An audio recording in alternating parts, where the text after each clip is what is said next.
les amis, on va aujourd'hui parler d'Alibi.com 2, le sixième film réalisé par Philippe Lachaud, avec dans les rôles principaux Élodie Fontan, Tarek Boudali, Julien Arrouti et bien sûr Philippe Lachaud.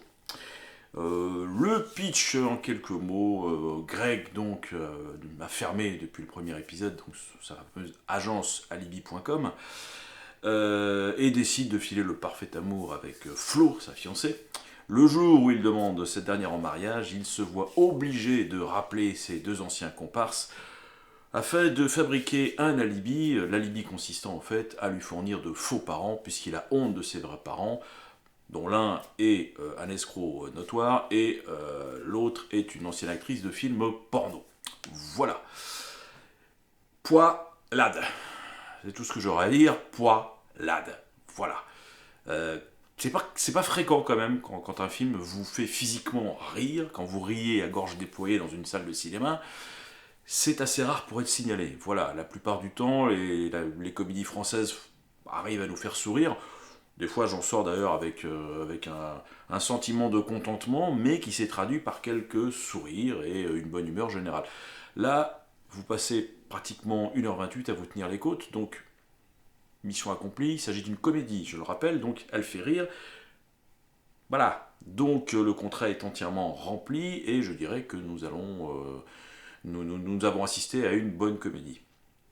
Voilà, petit rappel, Philippe Lachaud et toute sa bande, donc la bande à Fifi, comme on les a connus, il y a plus de 15 ans maintenant sur Canal, hein, dans le Grand Journal, où tous les soirs, il fournissait une petite pastille en direct, faut le souligner.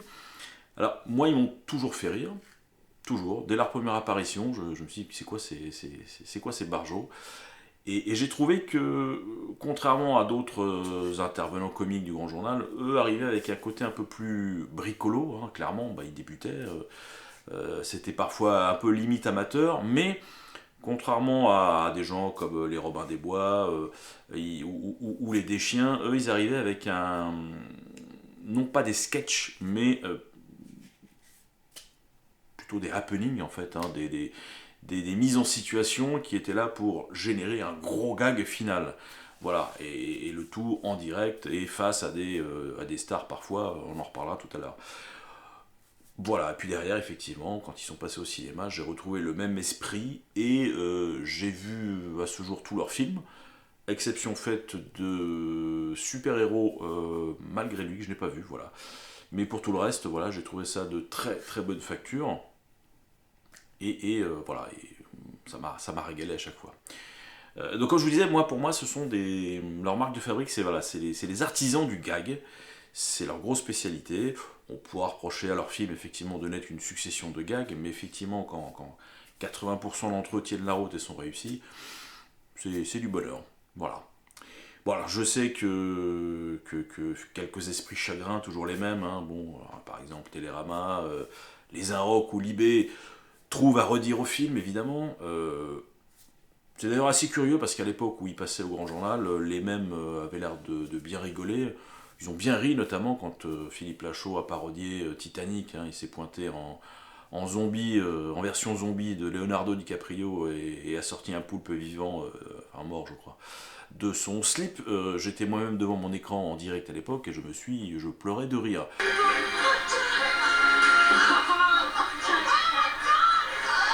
Voilà, une séquence assez culte dans la mesure où en plus la principale intéressée, Kate Winslet, qui était quand même physiquement sur le plateau, a génialement joué le jeu et a fait de ce petit passage un moment culte de télévision. Donc à l'époque, ils étaient dans le Grand Journal. Alors le Grand Journal, effectivement, c'était à l'époque du Grand Canal, donc le canal de l'intelligence, du second degré et de la bien-pensance. Donc forcément, tout le monde n'y trouvait à redire. Mais quand Philippe Lachaud s'est mis au cinéma avec sa petite bande, là ça a plus collé parce que leurs films ont marché. Ça c'est pas compatible avec la ligne éditoriale de ces gens-là. Donc c'est devenu populaire, donc caca. Alors qu'en fait leur humour était sensiblement le même, hein, à base de choses un peu potaches, parfois même un peu scato, mais en tout cas toujours drôle. Donc ça a plus collé, voilà. Et on connaît l'histoire, voilà, on connaît l'histoire. C'est-à-dire que ils peuvent essayer de bourrer le mou à des gamins de 20 ans, mais quand on a entre 40 et 50 ans, voire plus comme moi, on nous la fait pas, on sait ce qui va se passer. Voilà, on commence effectivement par aduler parce qu'il faut aduler et aller dans le sens du poil. Quand ça devient trop populaire, eh ben, ces gens-là vomissent les concernés. Et dans 20 ans, quand ils seront totalement et font partie intégrante de la culture populaire française, parce que leurs films, je pense, vont vraiment marquer l'histoire de la comédie française, et ben là, ils se joindront au concert de louanges quand Arte, par exemple, leur offrira une soirée thématique. Très bonne d'ailleurs, les soirées thématiques d'Arte, hein, j'aime beaucoup. Mais voilà, ils tomberont à genoux et ils se joindront à tout le monde pour dire voilà, que c'était des mecs géniaux. Un peu ce qu'ils ont fait à De Funès, un peu ce qu'ils ont fait avec Clint Eastwood, et j'en passe. Voilà. Mais de toute façon, bon, voilà, je ne vais pas m'éterniser. C'est une critique qui est en train de crever, celle-là en tout cas, celle des gens que je vous ai cités, qui est en train de mourir pour une raison simple, c'est qu'elle est déjà d'ailleurs quasi fantomatique. Ce sont des gens qui écrivent des choses qu'ils ne pensent absolument pas à titre individuel. Alors, on a le droit de dire du mal de Alibi.com 2 ou de voir de tous les films de Philippe Lachaud, on a le droit. Encore faut-il l'étayer, encore faut-il donner un peu de matière. Là, on a affaire à des gens qui, pour garder leur job et leur carte de cantine, sont prêts à raconter n'importe quoi du moment que ça colle avec la ligne éditoriale du canard pour lequel ils bossent. Voilà. J'ai quand même lu, alors c'est pas dans la presse écrite, c'est sur internet, j'ai quand même lu, je crois que c'est dans Écran Large, un mec qui a trouvé le bon parapluie, il dit que le film est vaguement misogyne, il est vaguement raciste, il serait même un peu aussi vaguement homophobe. Voilà, le terme vaguement est fabuleux, quoi. Il permet de tout dire et rien dire. Hein, voilà. Si demain on se rend compte qu'ils ont raconté de la merde, si quel cas, bah, ils diront bah oui, mais c'est pour ça que j'ai mis vaguement, parce que voilà, je pense que voilà, la connerie de ces gens est vaguement conne, hein, on peut le dire. Donc voilà, bon, bref, je ferme la parenthèse, c'est une critique qui est en train de crever parce qu'elle elle n'a strictement rien à faire des films qu'elle critique et des spectateurs qu'elle est censée, pardon, à qui elle est censée donner envie ou pas. Voilà. Donc, fermeture. Globalement, d'ailleurs, le film récolte, à part les cas extrêmes que je vous ai cités, plutôt une bonne critique, voire une très bonne critique. À juste titre, voilà, c'est du très bon artisanat.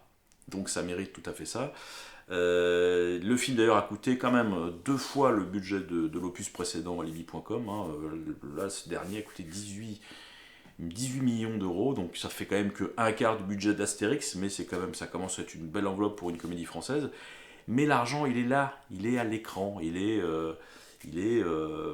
c'est un film extrêmement généreux en matière de matière de gestion des gags, quoi. C'est-à-dire que l'argent est à l'écran, c'est spectaculaire, c'est, c'est énorme, voilà. C'est-à-dire que c'est un on pourra reprocher au film de n'être qu'une accumulation de gags, sauf qu'il y a quand même, malgré tout, une intrigue. Il y a, il y a des moments, parfois, effectivement, pas de flottement, parce que le film garde quand même un rythme certain, en fait. Hein.